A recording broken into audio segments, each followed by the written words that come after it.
Shalom, selamat pagi saudara-saudari. Pastinya kita semua rindu berjumpa dengan Tuhan pada pagi hari ini. Sebentar kita akan beribadah untuk merayakan kemenangan bersama-sama Tuhan Yesus.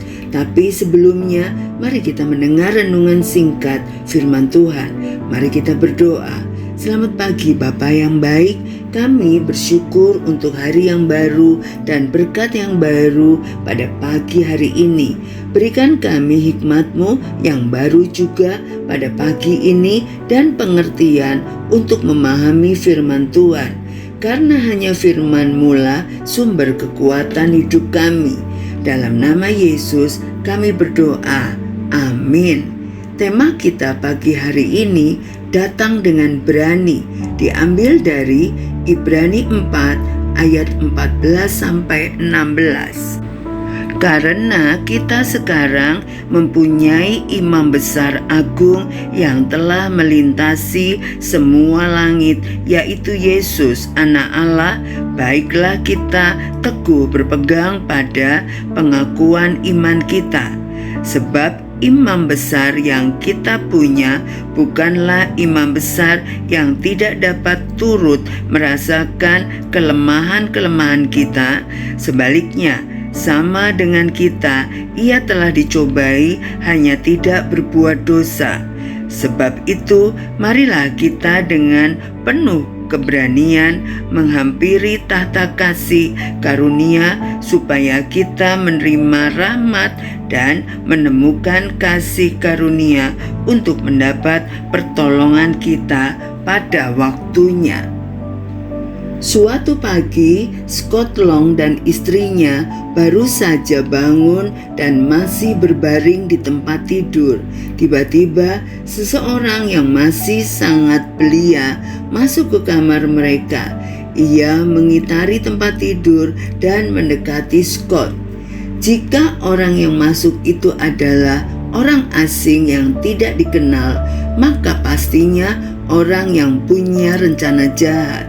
Jika ia adalah seorang teman, maka kehadirannya itu cukup menyengkelkan dan tidak sopan.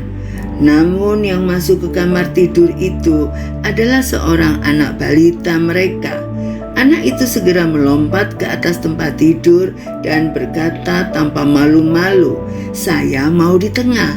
Scott tercengang terhadap rasa aman seorang anak yang mengetahui bahwa ia sangat disayangi. Kita pun disambut dalam hadirat Bapa Surgawi. Ibrani 4 ayat 16 mengatakan bahwa kita dapat dengan penuh keberanian menghampiri tahta anugerah, supaya kita menerima rahmat dan menemukan anugerah untuk mendapat pertolongan pada waktunya. Kita dapat datang kepadanya dengan penuh keberanian untuk menyampaikan keperluan apapun, kebutuhan dan kerinduan kita, karena kita tahu bahwa Dia memperdulikan kita. 1 Petrus 5 ayat 7.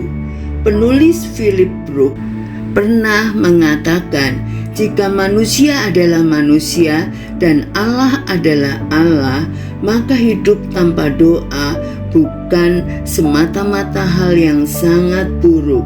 Itu benar-benar sesuatu yang bodoh. Janganlah kita bodoh dan mengabaikan pertolongan yang dapat kita peroleh melalui doa kepada Bapa, yaitu Allah yang sangat mengasihi kita.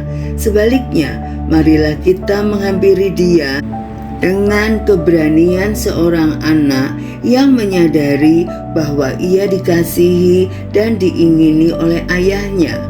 Berdoalah seperti seorang anak yang berbicara kepada ayahnya. Mari kita berdoa. Terima kasih Bapa yang baik, kami bersyukur Engkau mengingatkan kami pagi ini bahwa Engkau pun rindu berjumpa dengan kami, anak-anak-Mu, setiap pagi.